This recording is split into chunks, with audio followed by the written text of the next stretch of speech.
अनंत टिप्या refresh व्हा।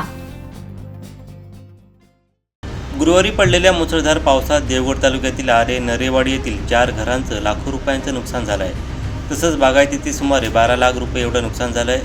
महसूल प्रशासनानं घटनास्थळी भेट देऊन रितसर पंचनाती केली आहे। तर गणपत बाबू मोरे यांच्या गुरांच्या गोठ्यावरती फणसाचं झाड पडून मोठ्या प्रमाणात नुकसान झालं आहे। गुरुवारच्या दिवशी एवढे औषधा नुकसान झाल्याची माहिती महसूल प्रशासनाकडून मिळाली आहे। या संपूर्ण घटनेची माहिती मिळताच आजूबाजूच्या ग्रामस्थांनी तसंच सामाजिक कार्यकर्ते, राजकीय पदाधिकाऱ्यांनी घटनास्थळी धाव घेत आपदग्रस्त कुटुंबियांना धीर देण्याचा प्रयत्न केला।